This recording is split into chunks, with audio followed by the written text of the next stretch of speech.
As you can see, my garage is full of junk. So today I'm going to be making over 5 of these curbside finds using nothing but paint and Dollar Tree supplies. I'd like to be able to park my car in the garage again, so let's get started.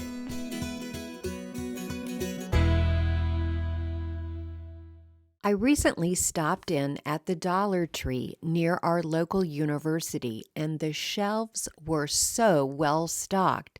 They are definitely prepared for the students to return in a few weeks. I saw several supplies that I hadn't seen before and was eager to give them a try. I was especially impressed with their new removable peel and stick tiles.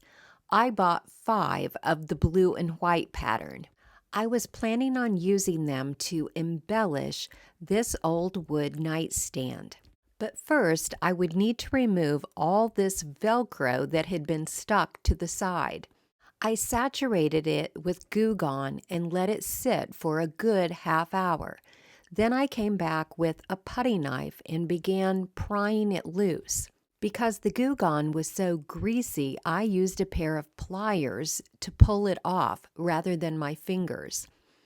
Once all of the Velcro was removed, I gave the cabinet a good cleaning with some liquid sandpaper. Then I painted the cabinet with 2 coats of white chalk paint. When the paint was dry, I began applying the peel and stick tiles. First, I applied them to the top of the nightstand. Be careful when pulling the tile away from the packaging because a couple of times it wanted to take the sticky backing of the tile with it.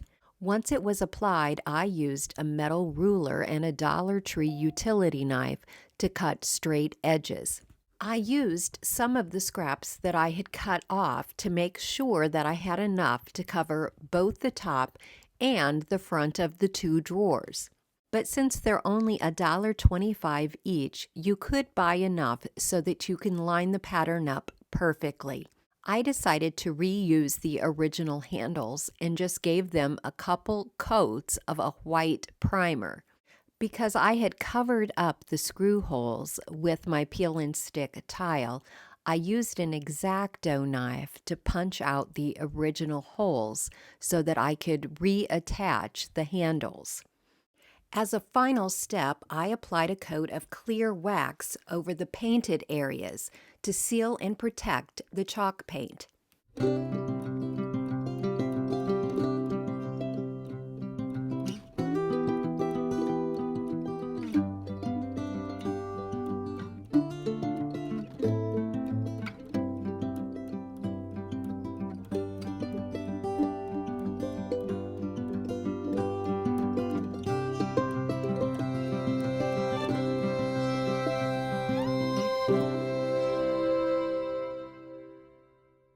In addition to the peel and stick tiles, Dollar Tree is also now carrying peel and stick wallpaper.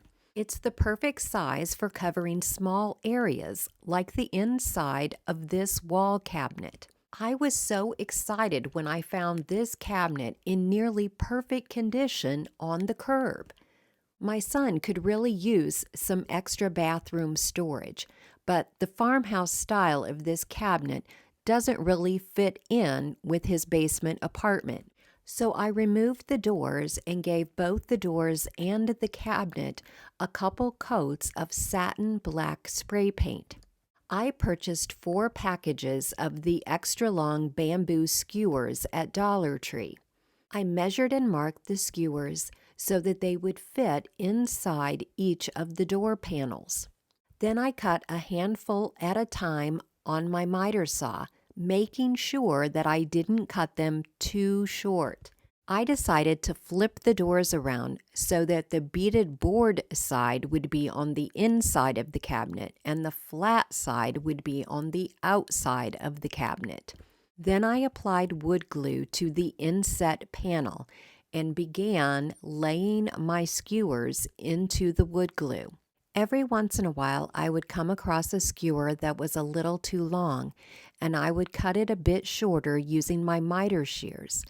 I could have actually cut the skewers using just the miter shears alone.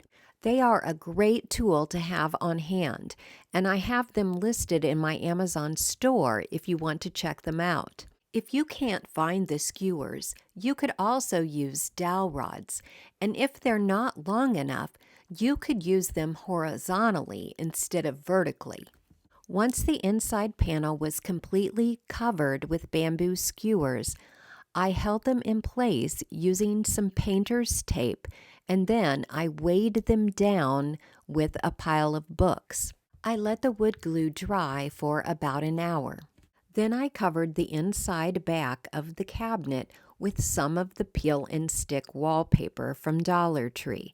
I really liked this wood herringbone pattern. I used a utility knife to cut off the excess on the edges.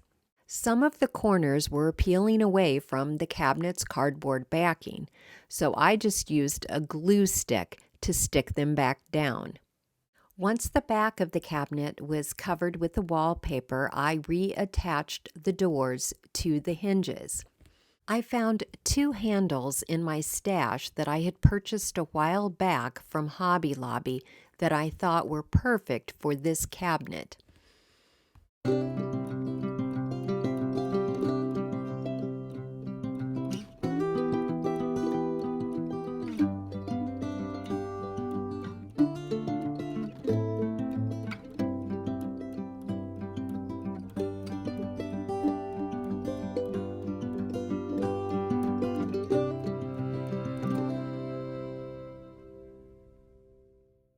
For this next project, I found an old oak end table on the curb.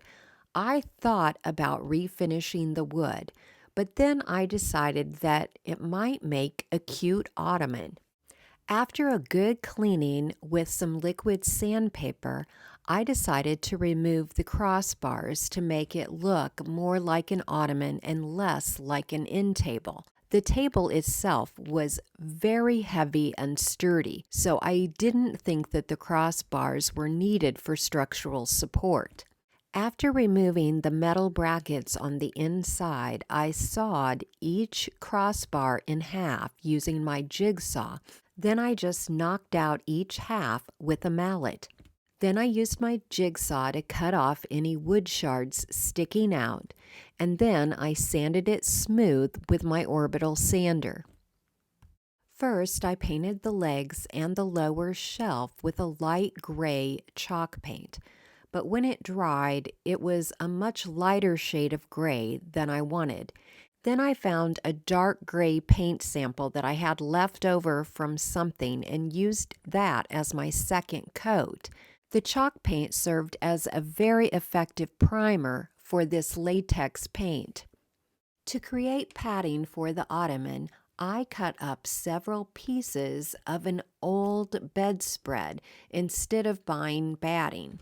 I ended up purchasing this rug at Five Below because I couldn't find the rugs that I wanted from Dollar Tree. I don't know about you, but when I'm looking for something specific at Dollar Tree, I rarely can find it. While the table was upright, I stapled the center of each side one time to keep the fabric from moving around, and then I flipped it over. I cut away most of the extra batting and rug so that when I stapled it down, I would get a nice, clean, and neat finish. When I went around each of the legs, I cut the fabric really short and took my time and carefully pulled the fabric and created little darts and stapled them in place. I should have used wood fill in the holes that were created when I removed the crossbars, but I thought maybe that I could get away with not doing it, and that was a mistake. Once the wood fill was dry, I sanded it smooth with my orbital sander, and then I repainted each of the 4 legs.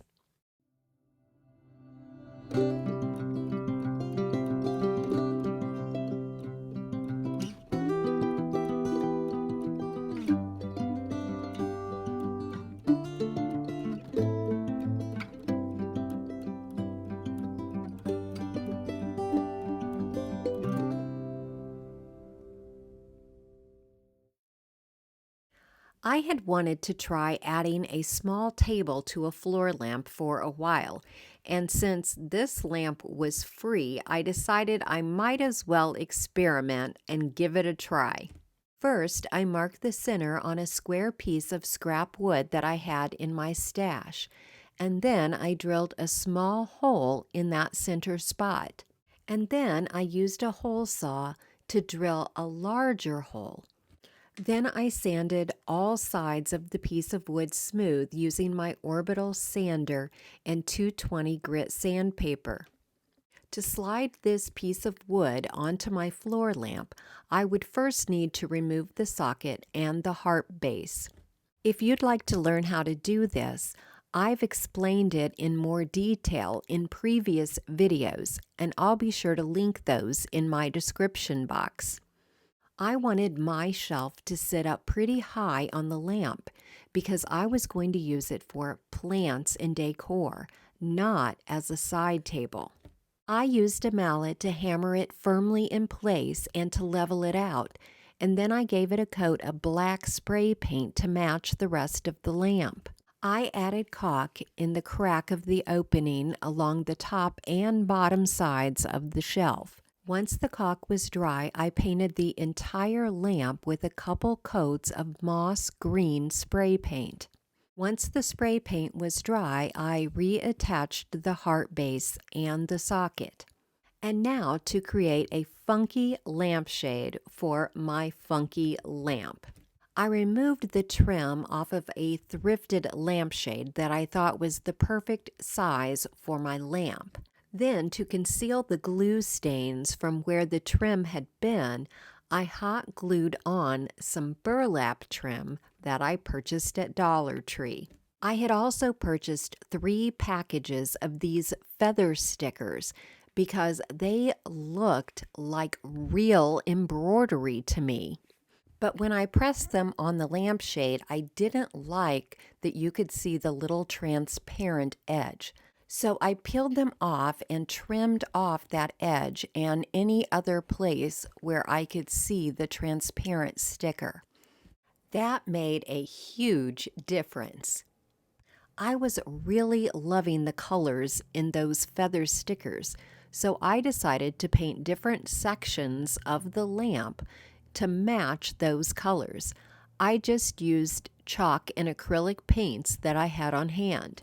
I also decided to add some of those laser wood cutouts from Dollar Tree. I just attached them with a little bit of wood glue to the base of the lamp.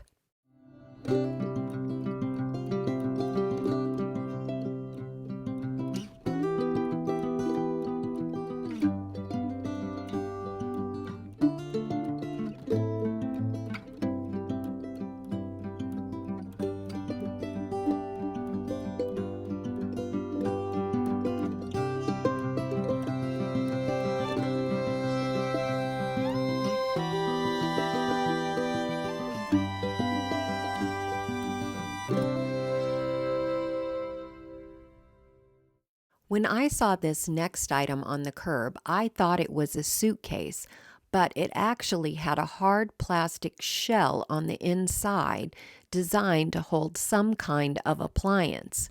Luckily, I was able to pry out that hard plastic shell, and I was determined to make this look like a leather suitcase. To do this, I tore kraft paper into small pieces and then applied Mod Podge to the outside of the case, pressing the kraft paper into the Mod Podge and then applying additional Mod Podge over the top of the kraft paper. Once the case was completely covered and the Mod Podge was dry, I used a utility knife to cut off the extra kraft paper along the edges. I also used a piece of 220 grit sandpaper to lightly sand over the kraft paper to smooth out any wrinkles. Don't worry if you rip or tear a little bit of the kraft paper because you can just Mod Podge another piece over that hole. I used several small pieces of kraft paper to cover the plastic handle on the case. Once the craft paper was completely trimmed up and the Mod Podge was completely dry, I applied a coat of antiquing wax over the entire case. First, I brushed it on, and then I dabbed it on, and then I used a rag to dab off the excess. Just keep applying the wax and dabbing it off until you get a look that you like. I found these vintage-looking luggage stickers at Dollar Tree and decided to add them to my case.